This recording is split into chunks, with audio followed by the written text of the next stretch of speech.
Good morning students. आज हम जिस टॉपिक को थ्योरेटिकल डिस्कस कर रहे हैं that is issue of shares for consideration other than cash. As we know we have three ways how to issue of shares, as a private placement, as a public issue and third one is issue of shares for consideration other than cash. Okay, it is not necessary to issue the shares only for cash, क्योंकि जब भी हम लोग private placement करते हैं या हम लोग पब्लिक को शेयर इशू करते हैं तो वो केवल कैश में इशू होते हैं, but it is not necessary to issue the shares only for cash. A company में issue fully paid up shares for consideration other than cash in the following circumstances. It means एक company without cash यानी कि other than cash भी क्या कर सकती है, अपने शेयर्स को इशू कर सकती है, और इसी टॉपिक को हम बोलते हैं issue of shares for consideration other than cash. तो देखते हैं वो कौन कौन सी ऐसी सर्कमस्टांसेस होती हैं जिस केस में कंपनी अपने शेयर्स को अदर देन कैश इशू करती है। First one is issue of shares to promoters. Company अपने प्रमोटर्स को शेयर्स इशू करती हैं, और प्रमोटर्स कौन हैं? प्रमोटर्स वो लोग हैं जिन्होंने कंपनी को रजिस्टर करवाया है, ठीक है, जिनके माइंड में सबसे पहले उस बिज़नेस का आइडिया आया था जिस बिज़नेस के लिए आज इश्यू ऑफ शेयर्स हो रहा है। So promoters of a company may be issued shares in the company for the services rendered by them. जो भी सर्विस प्रमोटर्स ने कंपनी को दी हैं, कंपनी उन्हें कैश में पेमेंट ना करके कंपनी उन्हें अपने शेयर्स इशू कर देती है, और यहाँ पर जो शेयर इशू किए जाते हैं वो अदर देन कैश किए जाते हैं, क्योंकि यहाँ पे कैश प्रमोटर से नहीं लिया जाता, क्योंकि हमने उनसे क्या ली है, उनकी सर्विसेज ली हैं।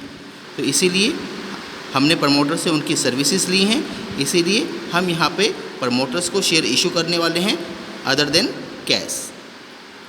जब हम शेयर्स इशू करेंगे प्रमोटर्स को, उसके लिए जो जनरल एंट्री हम लोग बनाएंगे दैट इज़ इनकॉर्पोरेशन कॉस्ट और फॉर्मेशन कॉस्ट, ठीक है, क्योंकि प्रमोटर्स ने फॉर्मेशन करने में हेल्प की है, तो उनसे रिलेटेड जो भी एक्सपेंस या जो कॉस्ट हैं वो इनकॉर्पोरेशन कॉस्ट या फिर फॉर्मेशन एक्सपेंस में काउंट होती हैं।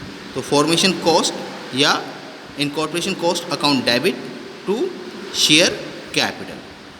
तो यहाँ पे हम लोग इस तरीके से फॉर्मेशन एक्सपेंस की पेमेंट कैश में ना करके उसकी जगह अपनी कंपनी के शेयर्स क्या करते हैं, इशू करते हैं, जिसके लिए हम लोग जनरल एंट्री करते हैं incorporation cost account debit to share capital. Okay, और नरेशन में क्या लिखा है, shares issued to promoters.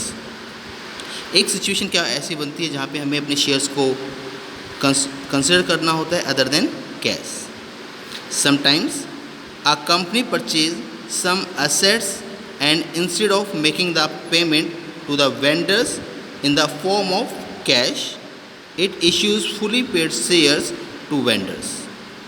Following general entries are as followed for this purpose.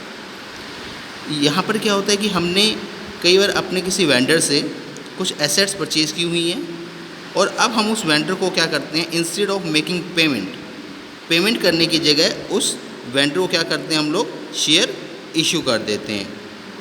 Okay, sometimes a company purchase some assets from the vendors, okay, and instead of making the payment we issue fully paid shares to the vendors.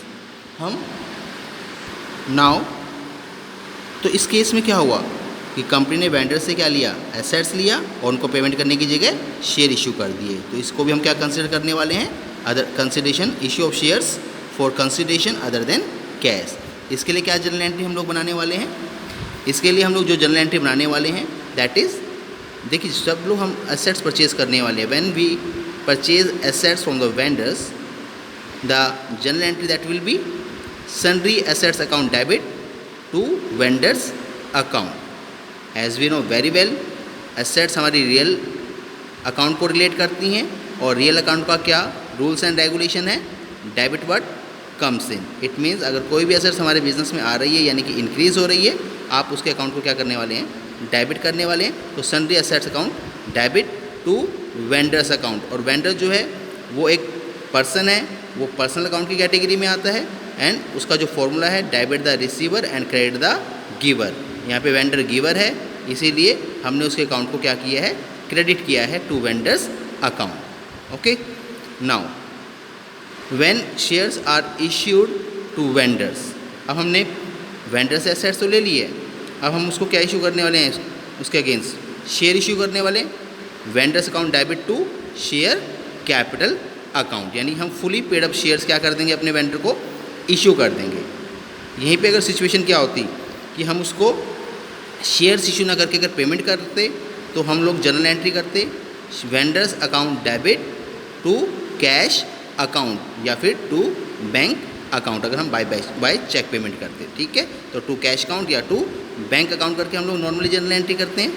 लेकिन इस case में हम अपने vendors को क्या दे रहे हैं, cash ना दे के हम उसे फुली पेड अप शेयर्स दे रहे हैं, जिसके लिए हम लोग जर्नल एंट्री करेंगे वेंडर्स अकाउंट डेबिट, क्योंकि इस केस में अगेन वेंडर मैंने आपको बताया ही इज़ अ पर्सन, वो एक पर्सन है, पर्सनल अकाउंट की कैटेगरी में आता है, और पर्सनल अकाउंट का जो फॉर्मूला है that is debit the receiver. इस केस में जो वेंडर है ही इज़ रिसीवर, तो डेबिट द रिसीवर के अकॉर्डिंग यहाँ पे हम लोग वेंडर अकाउंट को क्या करने वाले हैं, डेबिट करने वाले हैं टू शेयर कैपिटल अकाउंट, और हमारी जो शेयर्स हैं हमने उसे क्या कर दिया, अपने शेयर्स इशू कर दिए हैं।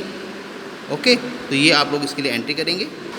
सो इस तरीके से हमने देखा कि हम अपने शेयर्स को इशू कर सकते हैं तीनों तरीके से, by private placement of shares, by public subscription of shares, और for consideration other than cash. तो प्राइवेट प्लेसमेंट ऑफ शेयर्स और पब्लिक सब्सक्रिप्शन ऑफ शेयर्स वो कैश में इशू किए जाते हैं, लेकिन जो थर्ड वे है शेयर्स को इशू करने का that is for consideration other than cash. या तो हमने प्रमोटर्स की जो सर्विस ली है उन्हें उनकी सर्विस के बदले हम लोग क्या करते हैं, पेमेंट करने की जगह शेयर्स इशू कर देते हैं, या फिर किसी वेंडर से अगर हमने एसेट्स परचेज़ की हैं तो उस वेंडर को भी पेमेंट करने की जगह हम लोग शेयर्स इशू कर देते हैं, जिसे हम कहते हैं consideration other than cash. Okay, now तो इस तरीके से हमने प्राइवेट प्लेसमेंट ऑफ शेयर्स को भी देखा, हमने पब्लिक सब्सक्रिप्शन ऑफ शेयर्स को भी देखा, और हमने इस तरीके से आज for consideration other than cash को भी देखा।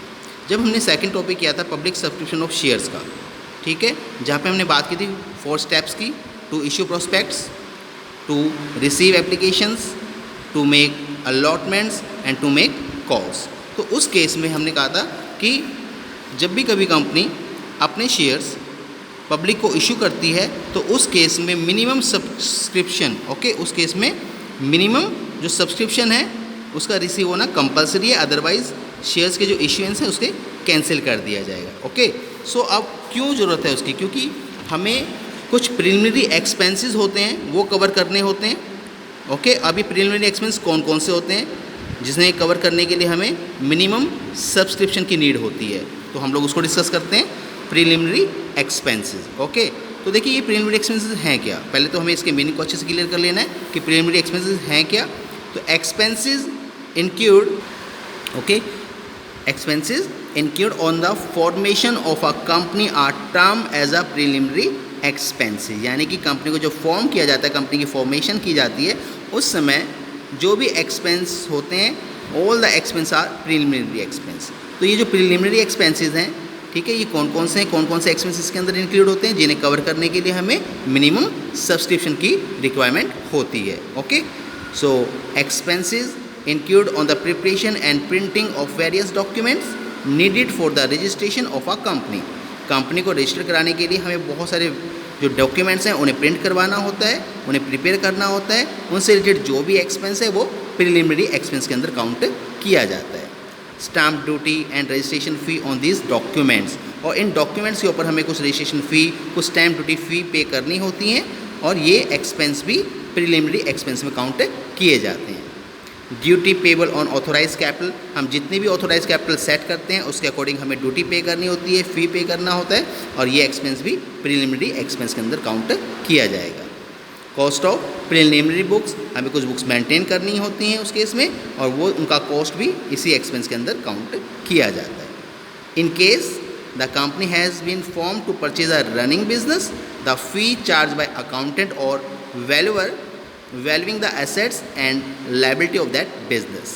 अगर हमारी कंपनी किसी रनिंग बिजनेस को परचेज कर रही है, ओके, तो उस केस में हमें उस कंपनी, जो रनिंग कंपनी को बिजनेस को हम लोग परचेज कर रहे हैं, उस रनिंग बिजनेस के पास कितनी एसेट्स हैं, कितनी लायबिलिटीज़ हैं, उनका वैल्यूएशन करवाना होता है। और जिनसे भी हम लोग वैल्यूएशन कराते हैं, चाहे वो अकाउंटेंट है या कोई वैल्यूअर है, तो हमें उन्हें भी एक फ़ी पे करनी होती है उनके काम के लिए, और वो जो फ़ी हमें पे करनी होती है वो भी प्रिलिमिनरी एक्सपेंस का पार्ट होती है। तो ये सारी की सारी प्रिलिमिनरी एक्सपेंसेस हैं जो हमें कवर करने होते हैं। इसीलिए हम कहते हैं कि मिनिमम जो सब्सक्रिप्शन है 90% ऑफ इश्यूड अमाउंट, ओके, तो वो कंपनी को रिसीव होना चाहिए, तभी कंपनी अपने इन प्रिलिमिनरी एक्सपेंस को क्या कर पाएगी, कवर कर पाएगी और कंपनी फॉर्म हो पाएगी।